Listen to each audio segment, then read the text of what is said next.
जय गुरु आपण मानकु आमर यूट्यूब चैनल आम प्रयास को स्वागत और अभिनंदन।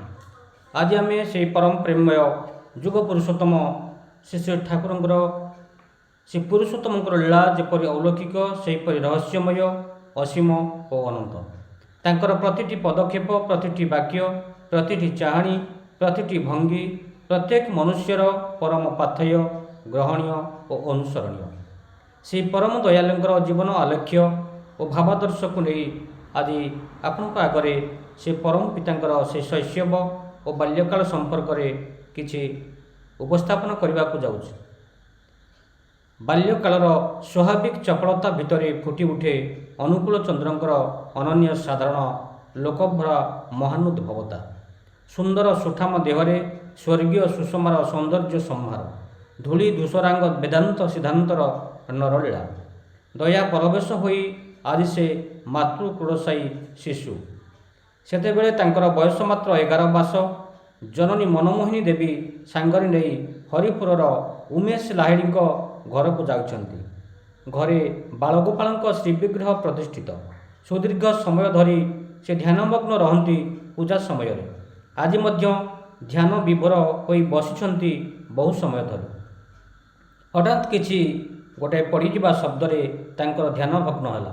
विस्मित नेत्र रे देखती सिंहासन उपरे बसी रही शिशु अनुकूल चंद्र आउ बालगोपाल मूर्ति तले गड़ुछि। जननी मनमोहिनी देवी शिशुर यही कांड देखि जेतेबेले धमक देले सेतेबेले शिशु अति सहज भाव में कहले मोते कहीं डाकुछि। भावविह्वल उमेश लाहिड़ी आखिरु झरी पड़े अश्रुधारा। सार्थक होइछि आज तांकर पूजा धन्य होइछि तांकर एई मानव जीवन। घर पाखरे थिबा जणे कविराज महाशय खरारे सुखाइथांती अनेक बटिका। क्रीड़ारत बालक अनुकूल चंद्र आसी सुखुथिबा बटिकारु मुठाए धरी पाटिरे पकाइदेले। भीतत्रस्त कविराजंक आखि मुहरे फुटी उठिला विपदर भयावहता। ए जे कालकूट विष ए गरल सह्य करिब किए? किंतु ए कौन? बालक अनुकूल चंद्र जे कविराजंक आड़क अनाई खिली खिली हसुचंती। स्वयं नीलकंठ कण आज धरा तले अवतीर्ण विषाक्त विश्वर अमृतत्वर भागीरथी प्रवाहित करी देबाकू। सेतेबेले तांकर बयस मात्र 3 वर्ष। पड़िशा घरे गोटे नवजात शिशु को देखिबाकू जिबे जननी सांगरे तांकू मध्य नहीं जिबाकू चाहती। सेठाकू जाई कौन हेबो मा? से आउ केते दिन बंचिब? बालकर सहज और स्वाभाविक कंठस्वर शुणी चमकी उठती माँ। आउ जन्मर ठीक 18 दिन पर से शिशुर पार्थिव लीलार अवसान घटिला। विस्मित जननी केवल भावती अनुकूल चंद्रंकर कथा को।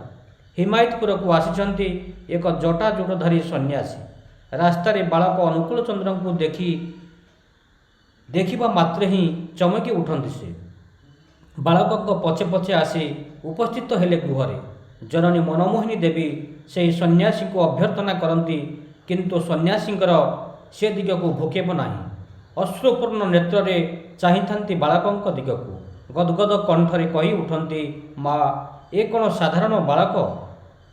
भूभार लाघव करिबा पई एहांकर आविर्भाव। सन्यासी भिक्षा करी निज हाथ में भोजन करी परिपाक करी निवेदन करती बालक प्रभु को। आउ परमानंदे ग्रहण करती महाप्रसाद स्वरूप अवशिष्टांश। सन्यासींकर एपरी कांडरे जननी मनमोहिनी देवी तांको जेतेबेले एथिरु प्रतिनिवृत्ति करने चेष्टा करती सेतेबेले नतजानु अभिवादन रे करजोड़ी अश्रु सजल नेत्र रे प्रार्थना जणाइले जननी श्रीचरण रे। साराटी जीवन धरी बण जंगल रे जहाँपाई घूरी बुलीछि तांको प्रसादरु मते वंचित करिवे नाही माँ। सन्यासींकर कातर प्रार्थना रे जननी देवी नीरव रहिले। शिवचंद्रंकर गृह को एहीपरि बहु तेजस्वी साधु सन्यासींकर आगमन विस्मित करि तोले ग्रामवासी मानकु। पुणी आगामी दिन में आसंता कार्यक्रम रे आमे आपण मानक निकट में से परम प्रेममय परम दयालुंकर से छात्र जीवन और विवाह संपर्क रे किछि आलेख्य रखा जाऊँ। आजिर कार्यक्रम को एतिक रखुचु। जाऊँ। जय गुरु।